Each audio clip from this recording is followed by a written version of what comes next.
এক গ্রাম ছিল। সে গ্রামে বসবাস করত এক জমিদার। জমিদার তার স্ত্রীকে নিয়ে তার প্রাসাদে বসবাস করত। জমিদারের স্ত্রীর নাম ছিল সায়নী। সায়নী গর্ভবতী। একদিন হঠাৎ করে সায়নীর পেটে ব্যথা অনুভব হয়। এরপর জমিদার তার স্ত্রী সায়নীকে তার কক্ষে ধরে বসে থাকে আর চিৎকার করে বলতে থাকে, কে কোথায় আছো? কোনো দাইমাকে খবর দাও, আমার স্ত্রী অসুস্থ হয়েছে। জমিদারের চিৎকার শুনে সায়নের সেবিকারা দুজন দাইমাকে নিয়ে আসে। দাইমা দুজন জমিদারের কক্ষে ঢুকে বলে, জমিদার মশাই, আপনি বাইরে যান, আপনার স্ত্রীকে আমরা দেখছি। আপনি কোনো চিন্তা করবেন না, আমরা সুস্থভাবেই সন্তান প্রসব করাবো। ঠিক আছে, আমি যাচ্ছি, তবে আমার স্ত্রীর যেন কোনো ক্ষতি না হয়। আমি তাহলে বাইরে যাচ্ছি। এই দাইমারা সন্তান প্রসব করায়। সন্তান প্রসব করার সাথে সাথে সায়নী তার জ্ঞান হারায়।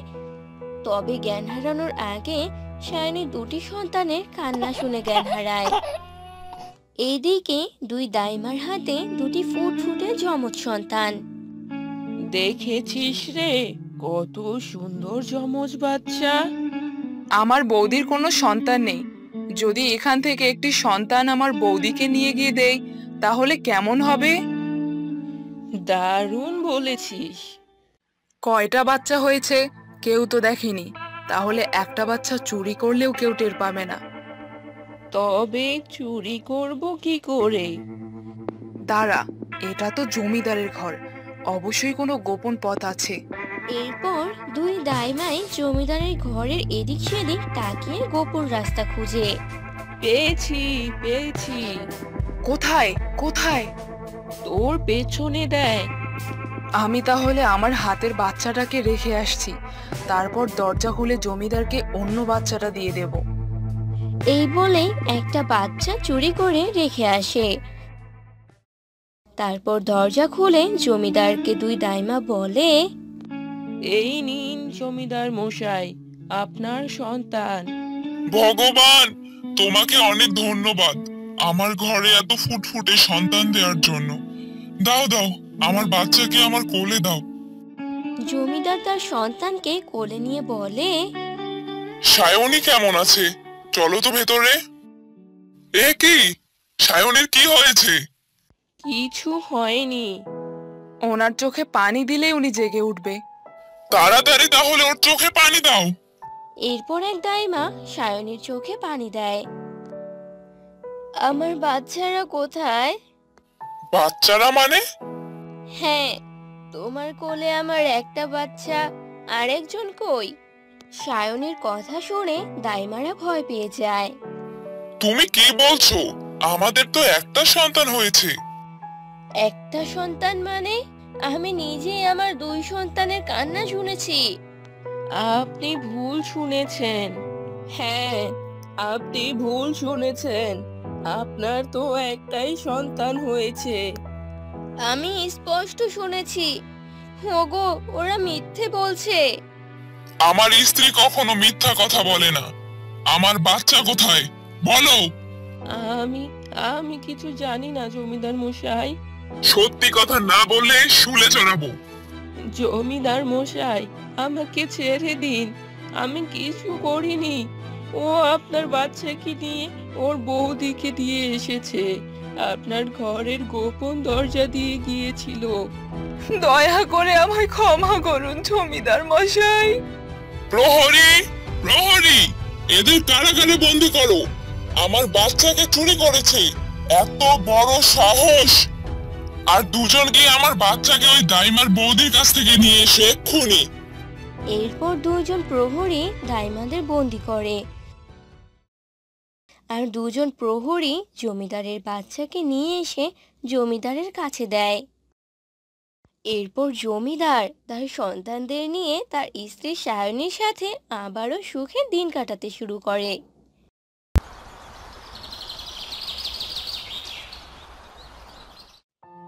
একটি গ্রামে হাবু নামে একটি ছেলে থাকতো। হাবু তার মা বাবার সাথেই থাকতো।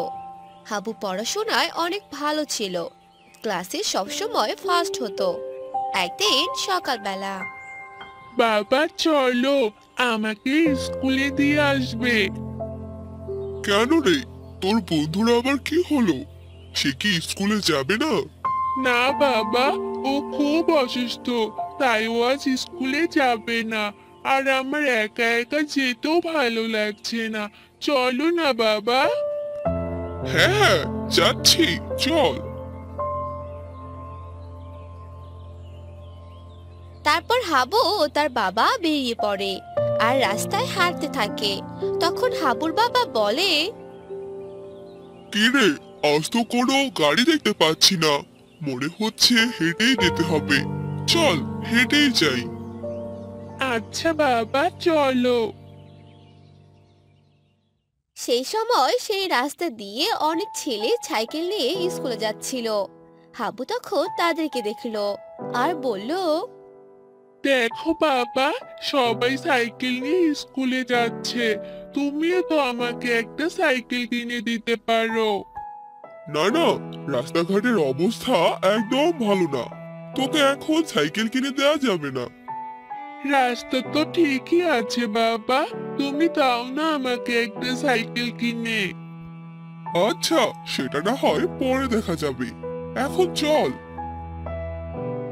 তারপর তারা হাঁটতে হাঁটতে স্কুলে পৌঁছে যায় আর হাবুর বাবা হাবুকে স্কুলে রেখে বাসায় চলে আসে।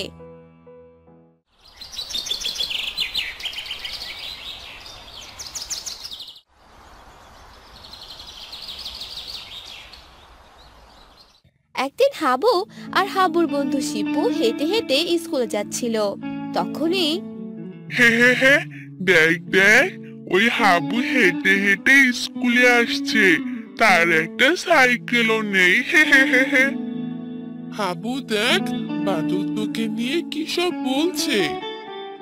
হ্যাঁ, আমিও শুনতে পাচ্ছি, চল স্কুলে যাই। তুই কিছু বলছিস না কেন? ওরা তো তোকে অপমান করছে। না শিপু, ওদের এখন কিছু বলা যাবে না, তাহলে ওরা আরো বেশি বেশি করে বলবে। তার চেয়ে চুপ করে থাকাই ভালো। আচ্ছা, ঠিক আছে। তারপর তারা স্কুলে চলে গেল। আর সেদিন হাবু বাসায় এসে তার বাবাকে বলল, বাবা, তুমি যদি আমাকে এবার নতুন একটা সাইকেল কিনে না দাও, তাহলে আমি আর স্কুলে যাব না। সে কি কথা? স্কুলে যাবে না মানে? স্কুলে না গেলে পড়াশোনা হবে কি করে? ক্লাসে সবাই আমাকে নিয়ে অনেক হাসাহাসি করে। আমি অনেক ভালো ছাত্র, অথচ আমার একটা সাইকেলও নেই। বুঝতে পেরেছি। আচ্ছা আচ্ছা, ঠিক আছে, তোকে কালকেই একটা নতুন সাইকেল কিনে দিব। এটা শুনে হাবু অনেক খুশি হয়ে গেল। আর পরদিন হাবুর বাবা হাবুকে একটি নতুন সাইকেল কিনে দিল। আর হাবু তার নতুন সাইকেল নিয়ে পরদিন স্কুলে গেল। দেখ রে, হাবু তো একটা নতুন সাইকেল কিনে ফেলেছে। যে করেই হোক, হাবুর এই সাইকেল আমাকে নষ্ট করতেই হবে। বাদল ও তার বন্ধুরা এসব নিয়ে কথা বলছিল। হাবু ক্লাসে ঢোকার পর বাদল ও তার বন্ধু মিলে হাবুর সাইকেলের পাম্প ছেড়ে দিল। তখন শিপু হাবুকে বলল, দেখ হাবু, বাদল ও তার বন্ধুগুলা তো সবসময় আগে ক্লাসে ঢুকে, আজ এত দেরি করলো কেন জানি? একদিন একটু দেরি হতেই পারে, এতে নিয়ে এত ভাবার কি আছে? আমার তো একটু ঘাবলা লাগছে। আরে, এখন এসব কথা বাদ দিয়ে ক্লাস কর। তারপর তারা ক্লাস করতে লাগলো। ক্লাস শেষ করে হাবু সাইকেল নেবে ঠিক তখনই কি, আমার সাইকেলে তো একটু পাম্প নেই। পাম্পগুলো বের হয়ে গেল কিভাবে? পাম্প তো ছিলই, তাহলে এরকম হলো কি করে? দেখেছিস, হয়তো বাদল এসব করেছে। আজও সবার শেষে ক্লাসে ঢুকেছিল, ওই হয়তো এ কাজ করেছে। কি রে, এ কি হলো হাবু? নতুন সাইকেলের পাম্প এত তাড়াতাড়ি শেষ হয়ে গেল। তুই কি আমার সাইকেলে পাম্প ছেড়ে দিয়েছিলি নাকি? আমি আমি কেন তোর সাইকেলের পাম্প ছেড়ে দেব? আমার মনে হয় তুই এই কাজ করেছিস। হ্যাঁ, আমারও তাই মনে হয়। আরে রাখ তো তোদের এসব কথা, আমি এগুলো কিছুই করিনি। দেখলি হাবু কিভাবে মিথ্যা কথা বলে চলে গেল? হ্যাঁ, চল হেঁটেই বাড়িতে যাই। তারপর দুজনে মিলে হেঁটে হেঁটে বাড়িতে চলে গেল। এভাবেই অনেক দিন চলে গেল।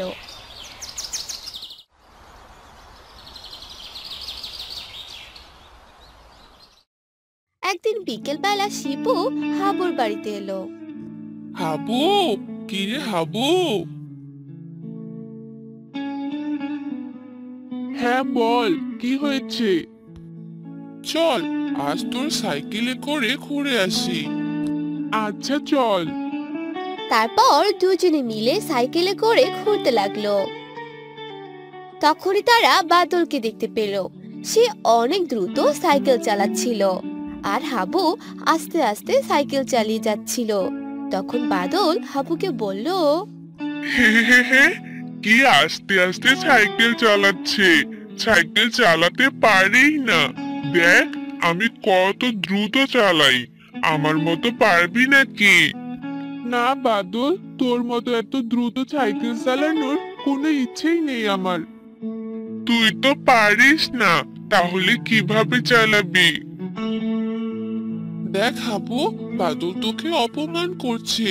তুই একটু দ্রুত সাইকেল চালিয়ে ওকে দেখিয়ে দে। না শিপু, ওর মতো এত দ্রুত সাইকেল চালালে কোনো দুর্ঘটনা হতে পারে, বুঝলি? হাবু, তুই পারবি না সেটা বল, অযথা কাহিনী করিস না। এই দেখ আমি কিভাবে দ্রুত সাইকেল চালাই। এই বলে বাদল অনেক জোরে সাইকেল চালাতে লাগলো আর চালাতে গিয়ে একটা ট্রাকের ধাক্কা খেলো আর মাটিতে পড়ে গেল। বাদল অনেক ব্যথা পেল। তখন হাবু আর শিপু ওকে নিয়ে বাড়িতে চলে গেল আর ডাক্তার দেখালো। আজ থেকে বাদল আর সাইকেল চালাতে পারবে না, ওর একটি পা ভেঙে গেছে। এসব কথা শুনে বাদল অনেক কান্না করতে থাকে। তখন হাবু বাদলকে বলে, তাতে কি হয়েছে? সাইকেল চালাতে না পারলে কি হবে? সাইকেলে চড়তে তো পারবে। বাদল আমাদের সাথে স্কুলে যাবে। সত্যি বলছো হাবু? তুমি আমাকে তোমাদের সাথে নিবে? হ্যাঁ সত্যি বলছি। আমাকে তুমি ক্ষমা করে দাও হাবু, আমি তোমার সাথে অনেক অন্যায় করেছি। আমি সব জানি বাদল, আমি তোমাকে ক্ষমা করে দিয়েছি। তাহলে আজ থেকে তুমি আমার নতুন বন্ধু। এসব শুনে সবাই অনেক খুশি হয়ে গেল। গোপালগঞ্জ নামে একটি গ্রাম ছিল। সে গ্রামে বাস করত করিম। সে ছিল অনেক ভালো মানুষ, সবার বিপদে আপদে পাশে থাকতো। সেই করিমের একটা সন্তান আছে, তার নাম ছিল হাবু। সে তার বাবার মতো অনেক ভালো। একদিন বিকেল বেলা রাজু নামে এক লোক করিমের বাড়িতে আসে আর বলে, করিম চাচা, ও করিম চাচা বাড়িতে আছেন? কিরে রাজু, বল কি হলো, এভাবে ডাকছিস কেন? আপনার কাছে কিছু টাকা ধার চাইতে আসলাম, যদি দিতেন তাহলে অনেক ভালো হতো। তা কত টাকা লাগবে তোর? এই বেশি না, 5,000 হলেই চলবে। আচ্ছা দাঁড়া, এখনই নিয়ে আসছি। তারপর করিম রাজুকে 5,000 টাকা দিয়ে দিল। তখন রাজু বলল, আপনাকে অনেক ধন্যবাদ চাচা, আমার বিপদের দিনে আপনি আমাকে সাহায্য করলেন। আমি তাহলে এবার আসি। এই বলে রাজু সেখান থেকে চলে গেল। এভাবেই অনেক দিন চলে গেল।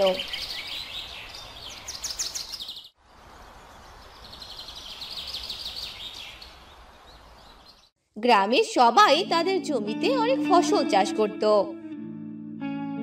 একদিন হাবু তার বাবাকে বলল, আচ্ছা বাবা, সবাই তো জমিতে অনেক কিছু চাষ করে, কিন্তু তুমি করো না কেন? শুধু কি চাষ করলেই হয় বাবা? অনেক পরিশ্রম করতে হয়, দেখাশোনা করতে হয়, কিন্তু এগুলো করার মতো সময় যে আমার হয় না রে বাবা। তাতে কি হয়েছে বাবা? এবার থেকে তুমিও চাষ করবে আর আমি দেখাশোনা করব। বলো না বাবা, করবে? আচ্ছা বাবা, ঠিক আছে, তুমি যখন এত করে বলছো তাহলে এবার চাষ করব। এসব শুনে হাবু অনেক খুশি হয়ে গেল। আর এবার হাবুর বাবা জমিতে ধানের চাষ করলো।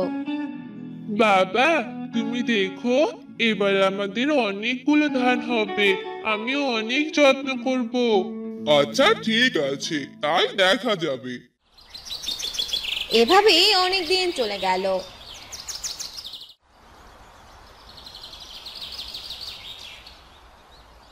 ধানের গাছ আস্তে আস্তে বড় হতে লাগলো। হাবুও অনেক যত্ন নিতে লাগলো। বাবা, তোমার জমিতে ওষুধ দিতে হবে, আমাকে টাকা দাও তো। জমিতে যে ঔষধ দিতে হবে তুমি কিভাবে জানলে? আরে বাবা, আমাদের জমিতে প্রথম থেকেই তুমি যার কাছ থেকে ওষুধ কিনে এনেছিলে, আমি তার কাছ থেকেই অনেক পরামর্শ নেই, আর এসব কিছু তার কাছ থেকেই শুনেছি। ও তাই বলো, আচ্ছা ঠিক আছে। এরপর হাবু টাকা নিয়ে দোকানে যায় আর দোকান থেকে ঔষধ নিয়ে আসে। আর গ্রামের একজন লোকের দ্বারা সে জমিতে ঔষধ দিয়ে নেয়। এভাবেই অনেক দিন চলে যায়।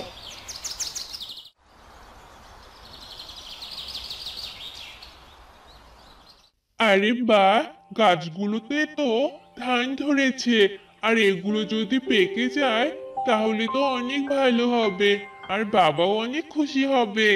অন্যদিকে সে গ্রামে অনেক কৃষক তাদের জমিতে অনেক অনেক ফসল চাষ করেছে।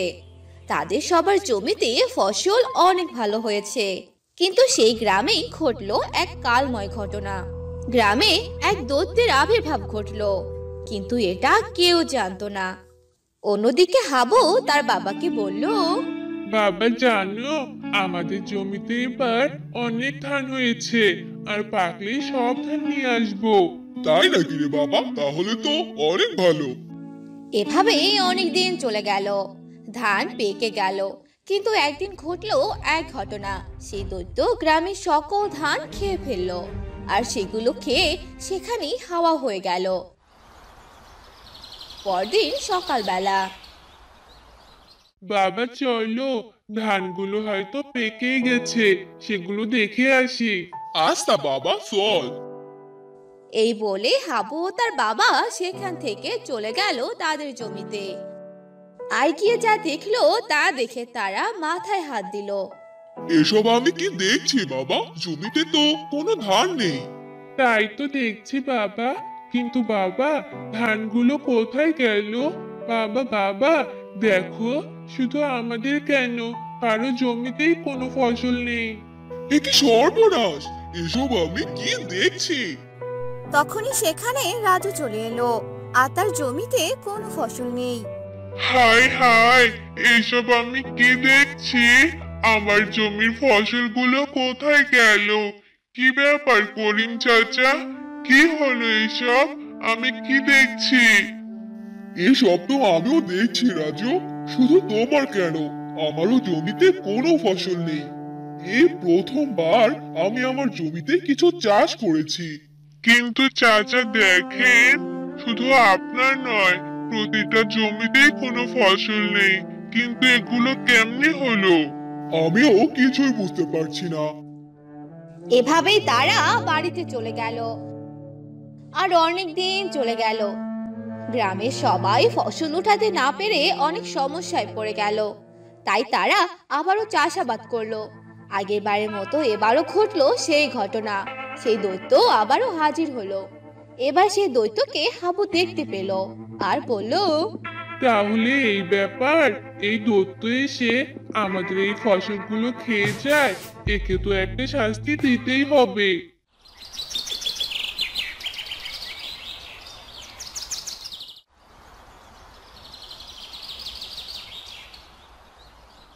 আর একদিন হাবু সেই দৈত্যের সামনে গেল আর বলল, এই দত্ত, তুই আমাদের সকলের ফসল খেয়ে নষ্ট করছিস কেন? তুই আমাদের গ্রামে এলি কি করে? কে কে তুই? তুই আমার সাথে এভাবে কথা বলার সাহস পেলি কোথা থেকে? বেশি কথা বললে তোকে আমি উড়িয়ে দিব। তুই আমাদের সবার ফসল নষ্ট করছিস, তোকে আমরা কেউ ছাড়বো না। ফু, যা, উড়ে যা। ও, সাহস থাকলে উপর থেকে নয়, নিচে নেমে আমার সাথে যুদ্ধ কর। একই সব বলছে ছেলেটা, আমি তো ওকে দেখতেই পাচ্ছি না। কি হলো, তুই আমার কথা শুনতে পারিসনি? নাম নাম, নিচে নাম, নিচে নেমে আমার সাথে যুদ্ধ কর। কিন্তু কানা দৈত্য নিচে নেমে আসে না, কারণ সে হাবুকে দেখতেই পাচ্ছিল না। আর দৈত্য বলল, না, এখান থেকে আমি তোর সাথে যুদ্ধ করব। এই দেখ, তোকে এবার ফু দিয়ে তোর বাড়িতে পাঠিয়ে দিব। কানা দৈত্য হাবুকে ফু দিতে গিয়ে অন্যদিকে ফু দিল। সেই ফু হাবুর গায়ে লাগলো না। তখন হাবু ভাবলো, আরে কি হলো, এই দত্ত কি কানা নাকি যে আমাকে দেখতে পেল না আর সেই ফু অন্য জায়গায় গেল? এবার আরেকবার পরীক্ষা করি। দে, আরো ফু দে।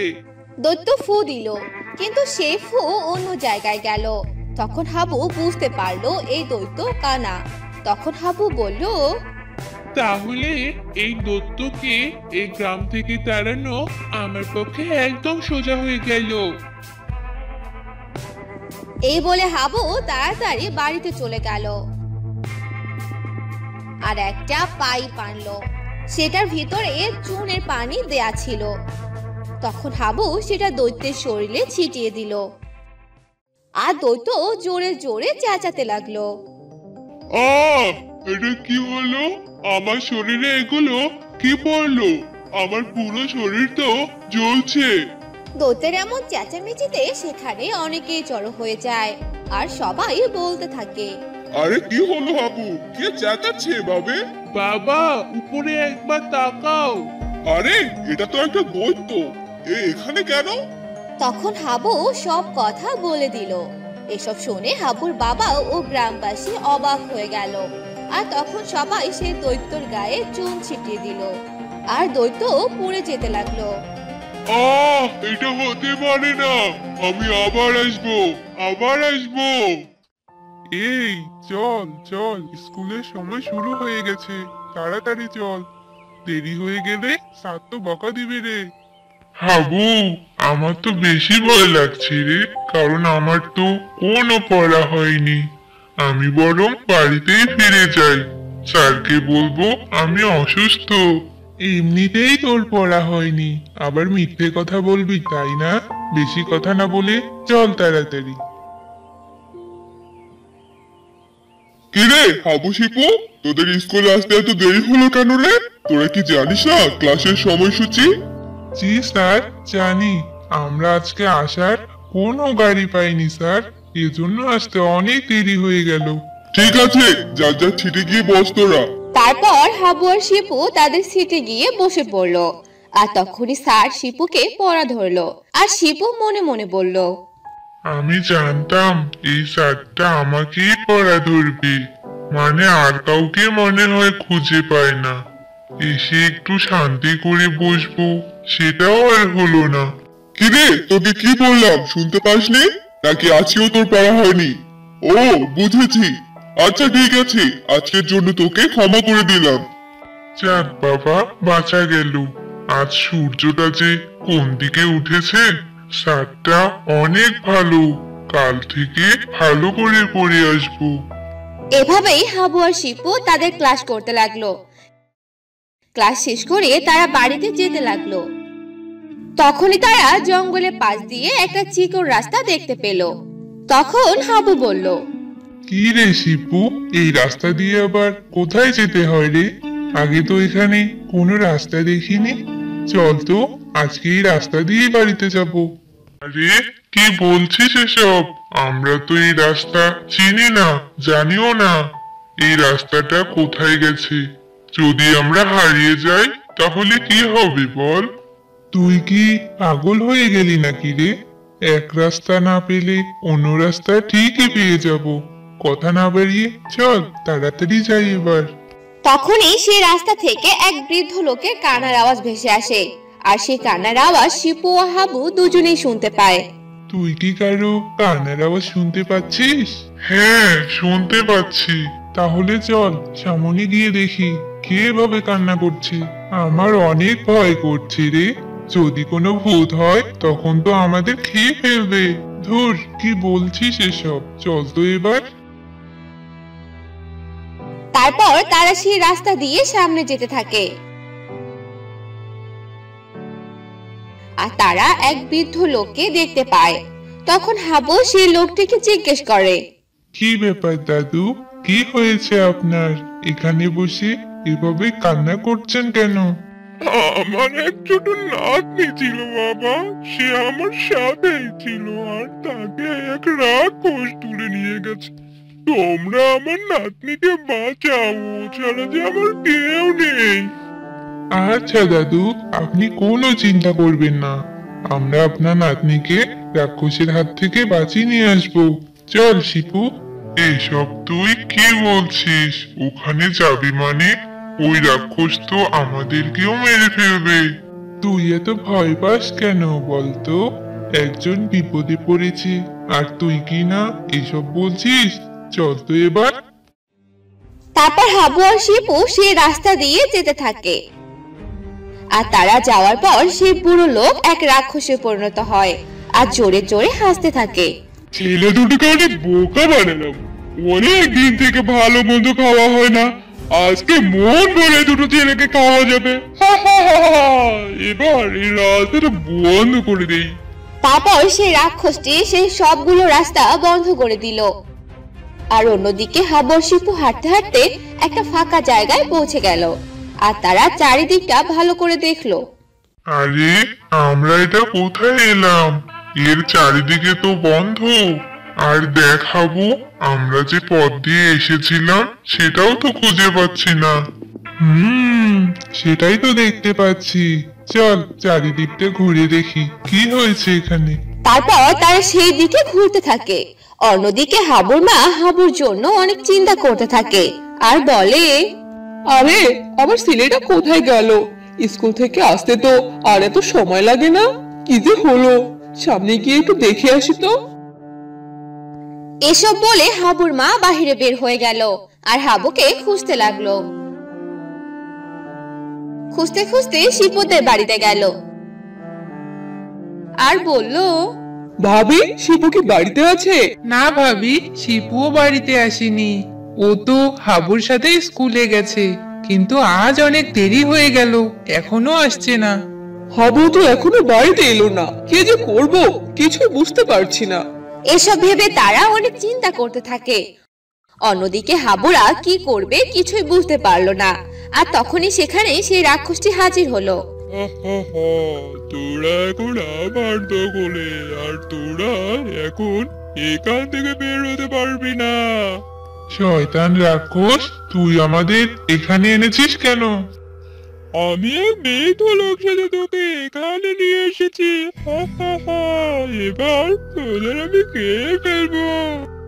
হাবু, আমি আগেই বলেছিলাম এইদিকে না আসি, কিন্তু তুই তো আমার কোনো কথাই শুনলি না। এবার যদি আমরা মরে যাই তাহলে কি হবে বলতো? এবার তোদের কেউ বাঁচাতে পারবে না, আর এই জায়গায় তো কখনো কেউ আসতেই পারবে না, কারণ এই জায়গা হলো পাতালপুর, আর আমি হলাম পাতালপুরের রাক্ষস। এবার হবে খেলা। তখন হাবু শিপুর কানে কানে বলতে লাগলো, এই রাক্ষস খুব চালাক, আর আমরা এখান থেকে বেরো হতে পারবো না, আর আমাদের এখান থেকে যে করেই হোক বেরোতে হবে। কোনো একটা বুদ্ধি বার কর এখান থেকে বাঁচার। আমার মাথায় তো কিছুই আসছে না রে, শুধু ভয় লাগছে। তারপর হাবু ভাবতে লাগলো যে কি করবে। হাবু লক্ষ্য করলো পাতালপুরে সবকিছু সবুজ রঙের দেখতে। এখানের সব গাছপালা, মাটি সবগুলোই সবুজ রঙের। আমার মনে হয় এর সাথে কোনো কানেকশন আছে। তখনই হাবু অনেকক্ষণ ভাবলো যে সে কি করবে। তখনই সেগুলো ভাবতে ভাবতে সে একটি ছোট গাছের ডাল ভাঙলো, আর তখনই এই কি করছিস তুই? আমার লাগছে তো, ছাড় ওটাকে। এই ডাল ভাঙতে রাক্ষসীর ব্যথা লাগছে মানে এই তাহলে কানেকশন। তখনই হাবু শিপুকে ডাক দেয় আর সব কথা খুলে বলে। আর সেখানে একটি ছোট কাঁচি দেখতে পায়, আর সেটা দিয়ে সবগুলো গাছ কেটে ফেলে। আর রাক্ষসটি চিল্লাতে লাগলো, এই বাচ্চা কি করছিস এসব?